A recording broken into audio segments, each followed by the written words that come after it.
अण्णा, तुम्ही ही जी आजची संवाद बैठक आयोजित केली आणि आम्हाला बोलण्याची संधी दिली किंवा आमच्या विषय मांडायचा विषय दिली त्याच्याबद्दल धन्यवाद. मुख्य विषय असा आहे ना की आता बघ, मागील वर्षापासून बरेच 5 वर्षापासून हे तर आता सरपंच 1 वर्ष पण 5 वर्षापासून बऱ्याच सरपंचाला बऱ्याच अडचणी येतात. ग्रामरोजगार सेवकांना अडचणीत, ग्रामसेवकांना अडचणी येतात. पंचायत समितीचा कारभार किंवा तहसील जमीन यांच्यावर एकदम असं चुकीचं असं म्हणणार नाही, पण निश्चित त्याच्यामध्ये निष्काळजीपणा भरपूर चाललेला आहे. याच्यामधील बरेच सरपंच आहेत, बोलत नसतील, कोणी आतून बाहेरून काहीतरी मॅनेज असतील, पण मी डायरेक्ट सांगतो की इथं पंचायत समिती असेल किंवा तहसील कार्यालय असेल, बऱ्याच दिवसापासून इथं निष्काळजीपणा म्हणा, दुर्लक्ष म्हणा, अशा गोष्टी चाललेल्या आहेत. ही सत्य परिस्थिती याच्यापूर्वी आम्ही तुमच्या कानावर घातलेली. वैयक्तिक माझी काही तक्रार नाही. मी 15 वर्ष झाले ग्रामपंचायतचा सरपंच आहे. कुठलंही काम, ग्रामविकासाचं काम करतं, अण्णाने कुठलाही निधी आणला तरी ग्रामपंचायत किंवा गावातच कुठंतरी करावं लागतं. अण्णा काही कुठं आकाशात काम करणार नाहीत. म्हणजे ग्रामपंचायत हा विकासाचा पाया आहे. म्हणून ग्रामपंचायतचा विकास करत असताना प्रत्येक गावाचा सरपंच, उपसरपंच, रोजगार सेवक आणि ग्रामसेवक यांचा समन्वय असला पाहिजे. माझं असं वैयक्तिक मध्ये गेल्या 15 वर्षात अभिमानानं सांगतो, तुम्ही खरं म्हणता माझ्या गावचा एक वळ किंवा एक शब्द सुद्धा कोणत्या तहसीलला किंवा पंचायत समितीला एक माणूस शेरीच्या बाहेर आलेलं नाही.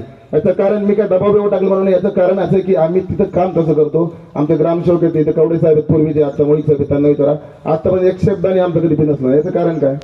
याचं कारण असं की आपल्यात समन्वय ठेवला पाहिजे. सरपंचाने मीच सरपंच म्हणून सर्व कारभार आपणच चालवायचा आणि त्याला विचारायचंच नाही. ग्राम रोजगार सेवकाला विचारायचं नाही, तू म्हणजे आपला नोकर आहे आणि ग्राम सेवक म्हणजे आपला कोणीतरी कामाला आहे, असं चालत नाही. किंवा ग्रामसेवकांनी मी मालक व्हायचं कारण नाही. प्रत्येक जणांनी समन्वय ठेवला पाहिजे असं माझं मत आहे. पंचायत समितीमध्ये आल्यानंतर अण्णा, सरपंच आल्यानंतर किंवा माझं मत आहे वैयक्तिक आहे किंवा सर्वांच्या वतीने की आमचं जर सार्वजनिक काम असेल, काही समजा रस्त्याचं काम असेल, ब्लॉकचं काम असेल, तर तुम्ही म्हणजे अनऑफिशियल पण तुम्ही काय अपेक्षा ठेवल्या कोणी कर्मचारी, त्याच्याबद्दल आमचं काय दुमत नसतं. पण अडवणूक करून आमचा गळा दाबून तुम्ही जर मागणी करत असाल तर ही निश्चित चुकीची बाब आहे. त्याच्यामध्ये दुसरी गोष्ट आहे, वैयक्तिक लाभाच्या ज्या योजना आहेत, कोणाचं घरकुल असेल, कोणाच्या विहिरीत, शेततळे, वैयक्तिक लाभाचे म्हणतो, त्याच्यामध्ये कोणी कसली अपेक्षा ठेवली नाही पाहिजे. गावामध्ये सरपंचाने काय गोळा करायचे का? आणि विहिरीचं समजा कोणीतरी अपेक्षा ठेवली की आमचं मस्टर काढायला काहीतरी पाहिजे आणि आम्ही गावाची मागायची 200 रुपये, मग सरपंच म्हणून आमची काय इज्जत आहे? आणि आम्ही 200 रुपये मागितले म्हणजे सरपंच नालायक झाला ना. आम्ही कोणाचे घेणार नाही आणि आम्ही कोणाचे देणार नाही. वैयक्तिक लाभाच्या गोष्टीमध्ये कोणी काही अपेक्षा ठेवू नये असं माझं वैयक्तिक मत आहे. वैयक्तिक म्हणण्यापेक्षा मला वाटतं तुमचं सर्वांचंच मत ते असेल. माझं काही चुकलं तर माझ्यानंतरचा माणूस सांगेल. दुसरी गोष्ट अशी आहे ना की म्हणजे कुठलंही काम करत असताना हा समन्वय महत्वाचा आहे. ज्या ग्रामपंचायतचा सरपंच आणि ग्राम रोजगार सेवक किंवा ग्रामसेवक यांचं जुळत नाही असे बरेच गाव आहेत.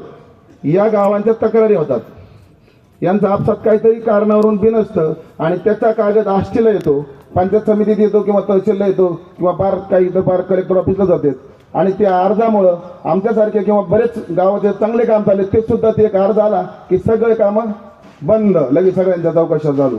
हे जे लोकांचं जुळत नाही त्यांचं एकदा जुळून द्या. ज्या ग्रामसेवक सरपंच जुळत नाही त्यांची आदला बदली काहीतरी करा. सरपंच बदलता येणार नाही पण ग्राम रोजगार सेवक किंवा ग्रामसेवक दुसऱ्यांना द्या, त्यांना त्यांच्या आवडीचा एखादा चांगला द्यावा, कारण जेणेकरून गावचा विकासात समन्वय असणं महत्वाचं आहे. याच्या निवेदनाने सांगेल की तुम्ही याच्या 1 वर्षापूर्वी किंवा 5 वर्षाच्या कारभार पंचायत समिती तहसीलचा पाहिजे अत्यंत निकृष्ट असल्यामुळं आपण आता पूर्णपणे लक्ष द्यायला पाहिजे. आणि एवढाच विनंती करतो की पूर्ण तहसील आणि पंचायत समिती याच्याकडे आपण स्वतः लक्ष द्याल. दुसरी कार्यकर्ता म्हणून एक मागणी करतो, आणि या इलेक्शनमध्ये किंवा आतापूर्वीचे जेवढे इलेक्शन झाले याच्यामध्ये मी म्हणतो या सर्वच सरपंचांनी काम केलंय. तुमचं सर्व सरपंचांनी ऐका ना, हा तेच सांगायचंय मला, सर्वांनीच काम केले. पण परंतु त्याच्यामध्ये बी अण्णांनी आता सांगितलं की ज्यांनी नाही केलं त्यांना बोलवलं नाही. पण जरी आले असतील एखादे, माझं कोणाबद्दल वैयक्तिक मत नाही हे सांगतो, पण माझं मत आहे की जो प्रामाणिक काम करतो त्याला महत्वच दिलं पाहिजे. आपल्याकडे 2-3 प्रकारचे कार्यकर्ते आहेत. तुम्हाला कोणा तक्रार करायला बिलकुल नाही. माझं तालुक्यात कोणाशीच सरपंच म्हणून कधी वाद झाले नाही, अधिकाऱ्यांशी नाही, पंचायत समितीत सुद्धा नाही.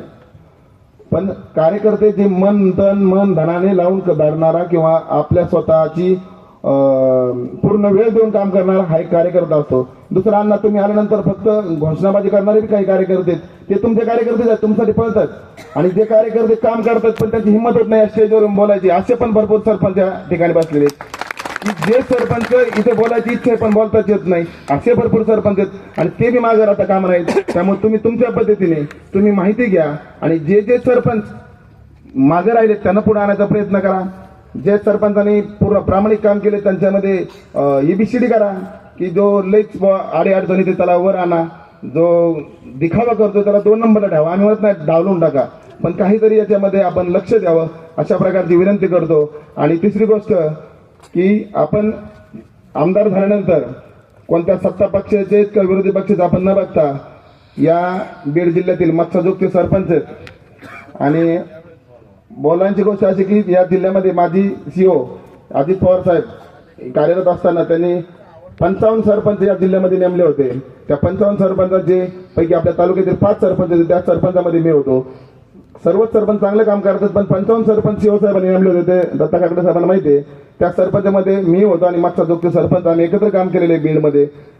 एकत्र बैठकीला आम्ही उपस्थित असायचो. खूप चांगला स्वभाव त्यांचा होता आणि या सरपंच म्हणून त्यांचं प्रकरण उचलून धरलं. आणि तुमची स्तुती म्हणून नाही, पण सरपंचाच्या मागे कोणीतरी पाहिजे, 100% पाहिजे. आम्हाला पण आधार लागतो आणि आपण त्या बाजूने उभे राहिलात याबद्दल तुमचं खरंच कौतुक किंवा आभार मानावं, सरपंचाच्या वतीने आभार मानावं तेवढेच. कारण अण्णा ही गोष्ट कायम कायम माझ्या मनात का राहते. माझ्या वैयक्तिक बाबतीत हा प्रसंग घडलेला आहे आणि त्यावेळी आपण खंबीरपणे माझ्या पाठीशी उभा राहिलात. त्यामुळे ज्या ज्या सरपंचाला किंवा हेच अडचण नाही असं घटना परत घडू नये, पण ज्या ज्या सरपंचाला काहीतरी अडचण असेल त्यामागे आपण परत ताकदीने उभं राहिला आणि राहताना खात्री आहे, अपेक्षा आहे आणि पूर्ण विश्वास आहे. एवढीच बोलतो आणि सर्वांचे काही चुकलं असेल तर माफ करा. धन्यवाद.